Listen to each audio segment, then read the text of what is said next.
बहु बल सुग्रीव करी यारा बेमान मारवाली राम तब हृदय माय सरतान। कल के कथा विश्राम में बाली महाराज को भगवान राम ने एक बाण मारा और एक बाण मार के और बाली महाराज जो है वो नीचे गिर गए। लेकिन इस एक बाण को मारने की प्रक्रिया की यदि विश्लेषण करें तो भगवान ने वो बाण भी तब मारा जब बहु छलबल सुग्रीव कर। सुग्रीव महाराज तो ये कहते थे कि शत्रु मित्र दुख सुख जगमाई माया कर परमारथ मई। तो ठाकुर जी ने ये बता दिया माया नहीं है, प्रत्यक्ष है। एक घटना मुझे मारी बापू की कथा में से याद आती है कि जब आदि गुरु शंकराचार्य जी महाराज ने ये कहा कि ईश्वर तो सत्य और जगन मिथ्या है, तो एक तार्किक ने ये कहा कि महाराज ईश्वर सत्य और जगत मिथ्या, ईश्वर तो दिखता नहीं है, जगत प्रत्यक्ष दिखता है। तो उसने सामने वाले की खोपड़ी में एक मारा जोर का, बोले अब बता ईश्वर सत्य है जगत सत्य है। अरे यार बड़ी जोर से मारा तुमने तो मेरे खोपड़ी में लग गई। तो बोले जगत सत्य है कि मिथ्या है? बात तो सत्य। तो क्या इसका अर्थ हम ये ले सकते हैं कि आदि शंकराचार्य जी महाराज ने ये बात गलत लिख दी है कि ईश्वर सत्य जगत मिथ्या है? हर एक परिभाषा की, हर एक बात की एक सीमाएं हुआ करती है और उन सीमाओं में ईश्वर के सत्य होने की सीमाएं और जगत के मिथ्या होने की सीमाएं। इसका एक उदाहरण दिया जा सकता है और वो एक उदाहरण ये है कि हमारे इस भौतिक जीवन में हम अपने कमरे में बैठे हैं, अपने घर में बैठे हैं, कान में कुछ नहीं लगा हुआ है और मोबाइल पर कथा सुन रहे हैं और सुनते सुनते हम इतने व्यस्त हो जाते हैं कि कोई कमरे में घुसी आया, हनुमान जी महाराज आ गए, फ्रिज खोल के माल ले गए, दरवाजा खुला छोड़ गए, हमें पता भी नहीं। और धर्म पत्नी आई, उन्होंने कही ये फ्रिज खोला पड़ा है, तुम खुला छोड़ी आए हो। बोले नहीं मैं तो उठ के गया ही नहीं हूँ, कथा सुनने हूँ। तो पता लगा इसमें तो वो चीज गायब है। तो ये जब हमारी लगन एक तरफ हो जाती है, यदि जगत की तरफ हो गई तो ईश्वर मिथ्या हो जाएगा। आजकल यही है कि संसार में क्या है कि भैया पैसा सब कुछ है, पैसे से सब कुछ हो सकता है। तो लोग बाग जो है उस तरफ चलने लगते हैं। फिर वो कहते हैं अरे भैया अगला जन्म कौन ने देखा है, ईश्वर को कौन ने देखा है, जो कुछ ऐसा नहीं है। और एक वो लोग हैं जो ईश्वर सत्य के कदम पे चलते हैं और ईश्वर के सत्य के कदम पे चल के जब उनकी लगन उस ईश्वर सत्य की तरफ लग जाती है तो ये उसको जगत मिथ्या दिखने लगता है। तो ऐसे ही सत्यों में अब सुग्रीव महाराज जब जिनको मार कुटाई लगी तो जगत सत्य हो गया और भगवान राम की कृपा मिल गई तो जगत मिथ्या हो गया और ईश्वर सत्य हो गया।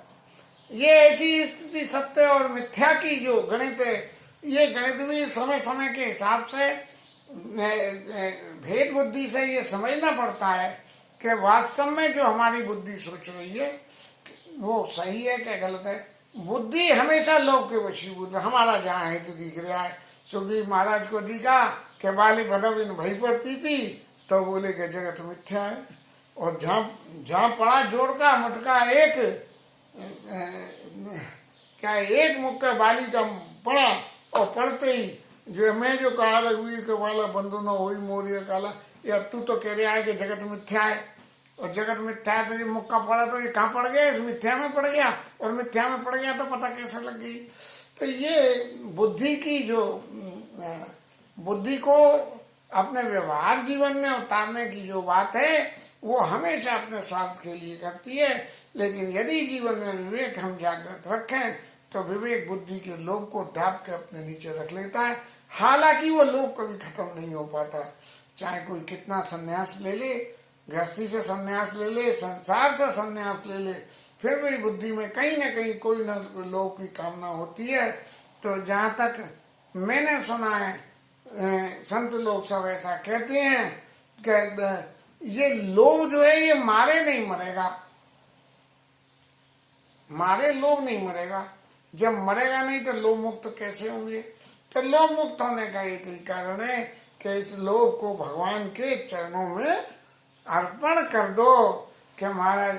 अब लोभ की परिभाषा में लोग आप तो इस बात की, मेरी इन बातों की हंसी मजाक करते भी हैं, कटाक्ष भी करते हैं इन बातों के लिए कि भैया क्या हुआ कि भैया हमारे घर में तो जो भी कुछ बनता है वो ठाकुर जी का प्रसाद होता है और ठाकुर जी को खिलाते हैं। तुम्हें अच्छा लगे तो हम ये समझते हैं कि ठाकुर जी ने पा लिया, और तुम्हें अच्छा न लगे तो हम ये समझे कि आज कोई बनाने की भावना में ठाकुर जी के प्रसादी बनाने में कोई दोष रह गया, इसलिए ये चीज़ सही नहीं है। तो एक सज्जन मेरे को बोले कि तुम बहुत अच्छे रहे भैया, अपना तो कुछ है ही नहीं, जो कुछ है सो ठाकुर जी का है, जे भी दोस्त ठाकुर जी को दे दो। कह रहे तुम चाहते तो बढ़िया बन जाता, तुम खिलवाना ही नहीं चाहते थे उसे, जे भी ठाकुर जी को ही दोष दे दो। ये ईश्वर सत्य जगत मिथ्या वाली बात है, जब अपने लोग को ठाकुर जी के चरणों में समर्पण कर दिया। और मैं अपने व्यक्तिगत जीवन की तो जरूर कहता हूँ कि ये जीवन में जब रसोई में कोई सेवा करो, कोई घर में श्रृंगार करो, तो मैं ठाकुर जी से पहले निवेदन करता हूँ महाराज जो अच्छा लगे सो बनवा लेना, जो सजावट अच्छी लगे सो करवा लेना। कितने टाइम इतना हुआ कि ठाकुर जी के मंदिर की सजावट जो सालाना रूप से दिवाली पे करते हैं और इसको दिमाग में कुछ नहीं आ रहा, बाजार गए तो जो कुछ बुद्धि पल्ले पड़ा सो ले आए, और ले आके मंदिर में जब सजाने बैठे तो वो पता लगा यार क्या सजाएं क्या ना सजाएं, और फिर ठाकुर जी से कही कि महाराज सजवा लो, काहे परेशान कर रहे हो। और ऐसे बढ़िया जी हमारा मंदिर जो है वो कनक मंदिर बना हुआ है, इसका दर्शन पता नहीं कहाँ है कहाँ नहीं है, लेकिन आज ये इस कथा के दौरान मुझे जरूर लगता है कि ठाकुर जी के इस कनक मंदिर की फोटो, ठाकुर जी के इस कनक मंदिर की फोटो यहाँ आ जानी चाहिए। अरे आओ महाराज, कहाँ गए? नहीं आए साहब, नहीं है, ठाकुर जी की मन में नहीं है कि मंदिर की फोटो वहाँ कथा में जाए, इसलिए। और ऐसी सुंदर छवि बनी कि देख के लोग कहते हैं कि भाई बड़ी बढ़िया सजावट होती है तुम्हारे यहाँ। और हम एक ही बात कहते हैं कि ठाकुर चाहे वैसी हो जाती है, हमारा अपना व्यक्तिगत कुछ नहीं है। तो ये संसार की बुद्धि, संसार की जितने ऑब्स्टेकल काम, क्रोध, लोभ, मद, मोह जो भी है, इन सबको ठाकुर जी के चरणों में यदि समर्पण कर दो, जीवन के कर्म प्रारब्ध को तो आपको फिर भी झेलना पड़ेगा। यही भेद बुद्धि जब बाली महाराज ने कही कै बाली सुन भीर प्रिय समदर्शी रघुनाथ, और जो कदाच हुई मारी हो तो पुनि हुई समात, इसी भावना को लेके और बाली महाराज जो है सुग्रीव से लड़ने गए। और जब उनके बाण लगाए और बाण लग के मरे नहीं है वो, जबकि बाण एक ऐसी चीज है कि ऐसे ठिकाने पर जाके यदि लग जाए तो आदमी की एक क्षण के बाद ऐसी स्थिति हो जाती है कि वो कुछ कहने लायक नहीं रहता है। लेकिन यहाँ बाली महाराज सब कुछ कह रहे हैं। क्या कह रहे हैं? परा परा विकलमई सर के लागे, उन्हीं उठ बैठ देखी प्रभु आगे। भगवान ने बाण मारा, और बाण मार के छुप के तो बाण मारा था, लेकिन जब बाण मार दिया तब सामने आ गई। और जैसे ही भगवान को देखा, देख के ही बाण भले ही लगा हुआ था, रामलीला में तो जो बाण को अपने यहाँ छाती पे गड़ा हुआ देख के बाली महाराज जो उठ के बैठ जाते हैं, पुण्य उठ बैठ देख प्रभु आगे। अब क्या करा, अब वो जो भगवान के प्रति समर्पण की भावना है, जो उसने अपने जीवन के कर्म को, अपने लोक को भगवान के लिए समर्पित कर रखा था, आज उस बीज में फल लग गए।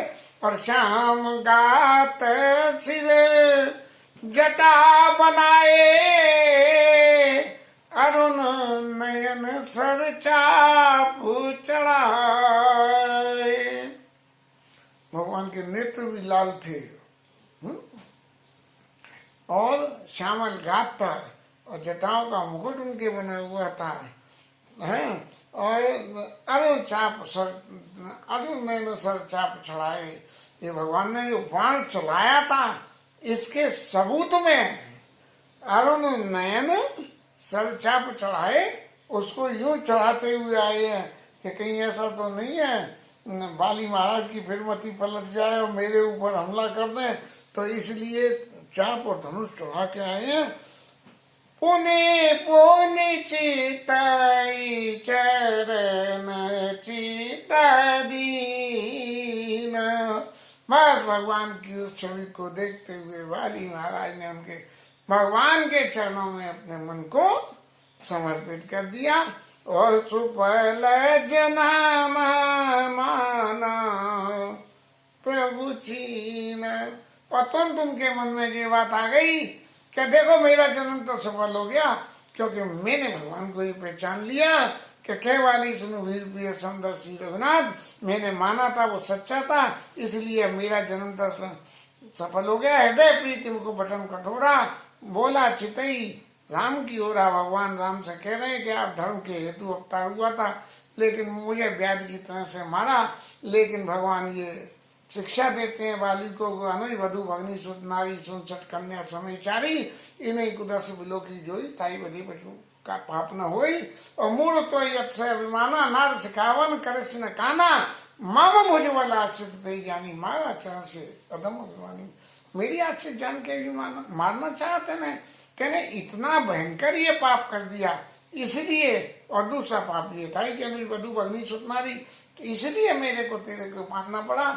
और क्योंकि बाली को भगवान के चरणों में प्रीति पैदा हो चुकी थी, इसलिए उसने कहा सुनो राम स्वामी सन चलन चातुरी मोर। और प्रभु अजऊ में पापी अंत काले गति तो। महाराज आपके आगे मेरी चतुरता तो क्या चलेगी, मैं तो वैसे ही अपने आप को आपके चरणों में समर्पित कर दिया है। अब लेकिन बस मुझे तो एक ही बात का जवाब चाहिए कि आपके सामने रहते हुए यदि मैं शरीर का त्याग करूं तो भी मैं पापी कहलाऊंगा क्या। जब ऐसी बात बाली ने कही तो भगवान तो ऐसे करुणा निधान है कि उनको तुरंत बाली के ऊपर में दया आ गई। अरे इसने जिंदगी में चाहे जितना भी जो भी पाप करा हो, लेकिन जीवन की अंतिम घड़ी में ये मेरे प्रति इस तरह से समर्पित है। तो भगवान ने बाली से क्या कहा, सुनत राम अति कोमल वाणी। ऐसी हृदय तुम वचन कठोरा तो वहां कही थी, हाँ?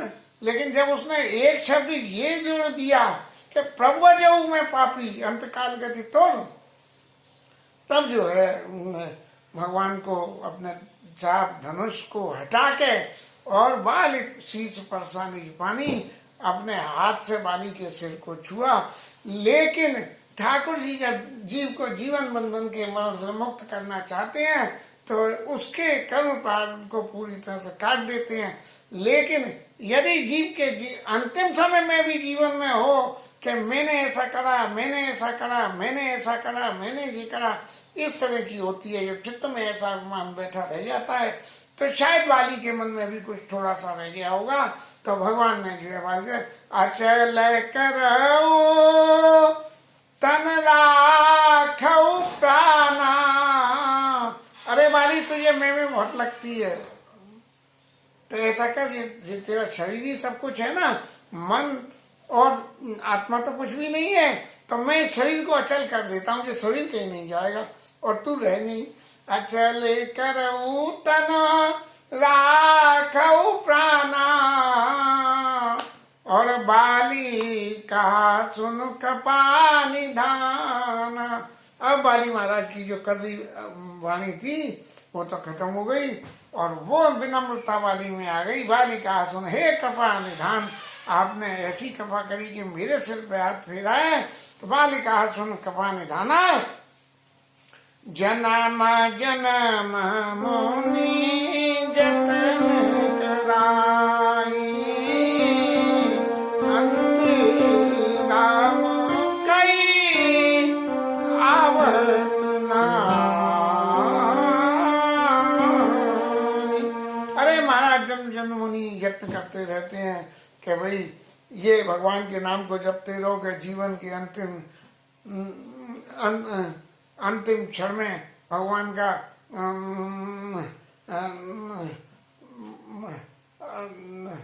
जाकर नाम अमृत मुख आवा, अदमो मुकुत होई श्रुत गावा, के मरते वक्त आ जाए। तो इसीलिए जो है वो एक YouTube पे भजन में देखता था, बहुत दिन से सुन रहा हूँ, बजाने की मन में थी, 2 लाइन बजा लेती हैं।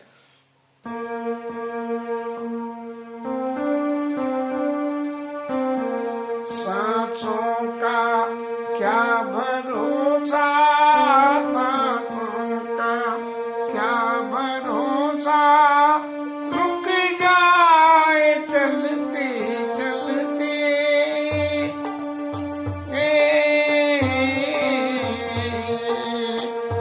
सांसों का क्या भरोसा, सांसों का क्या भरोसा, रुक जाए चलते चलते।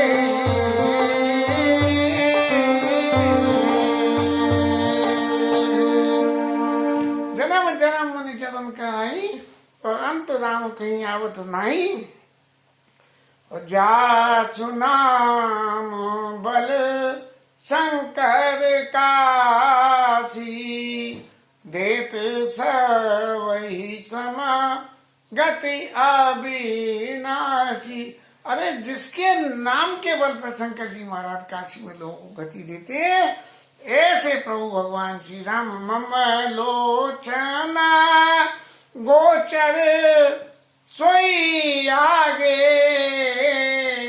और राखों देवनाथ के खाए।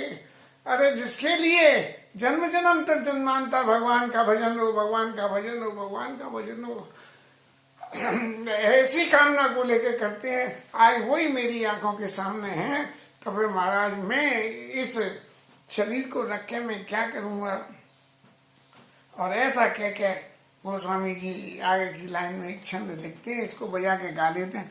सोनयन गोचर जासु गुणान्वित, नेति कई श्रुति गावई, जिति पवन मन, जिति पवन वो मन निरस कर मोहि, ज्ञान कव मुक्ति पावई, जिति पवन पवन मन गो निरस करि मोहि, ज्ञानी कव पावई। कोई जाने अति अभिमान बच, तब कयो राख रही, तब जाने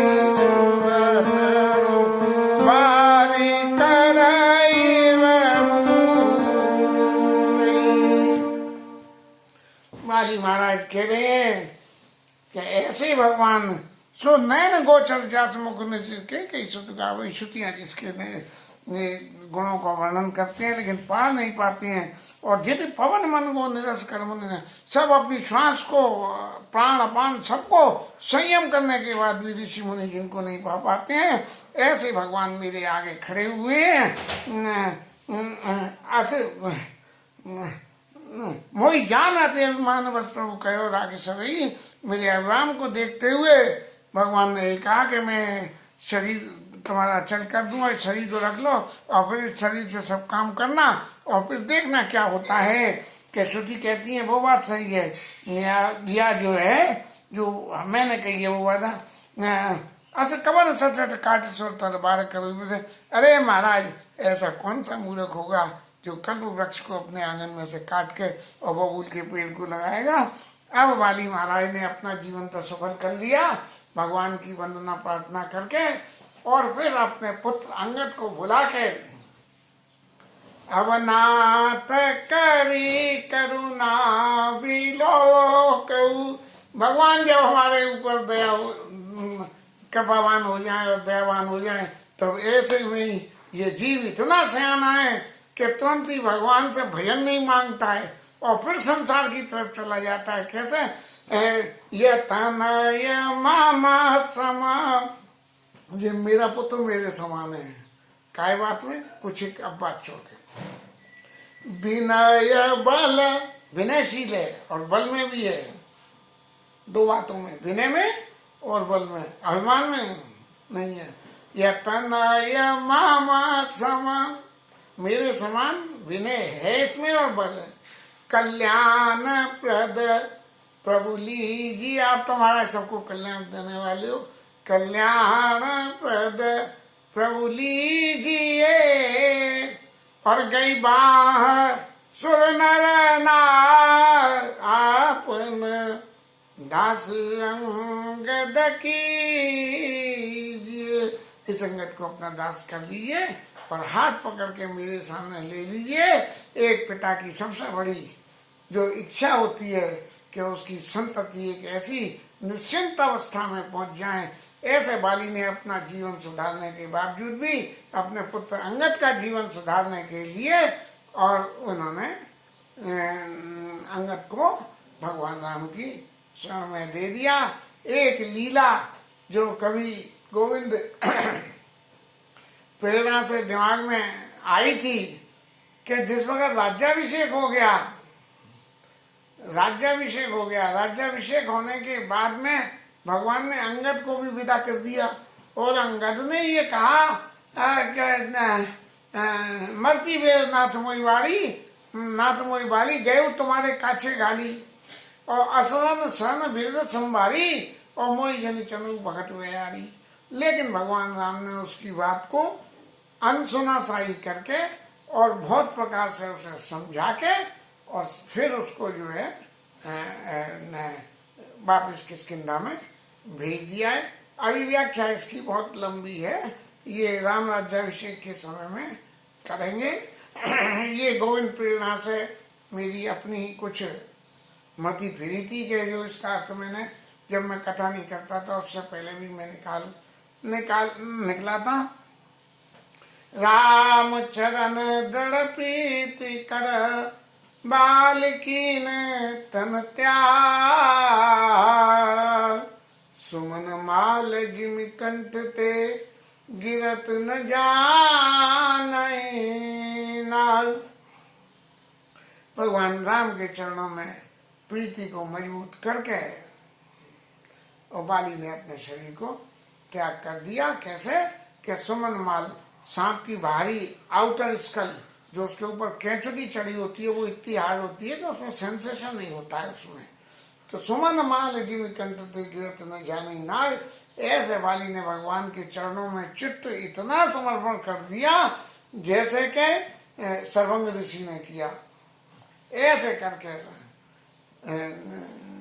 सर्वंग ऋषि ने किया, ऐसे जो है वाली ने भगवान के चरणों में चित्त को देकर और तन का त्याग कर दिया।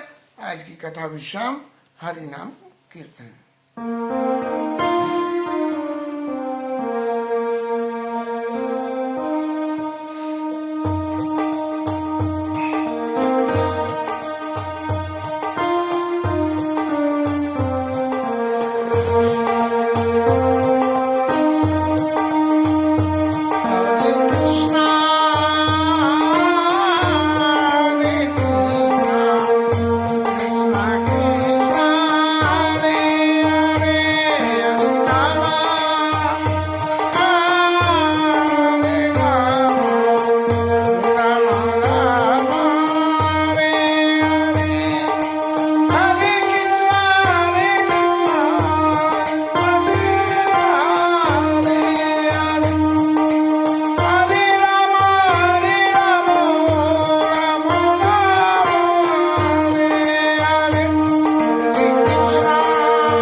उमापति महादेव की जय, श्रीराज धरण की जय जय जय, श्री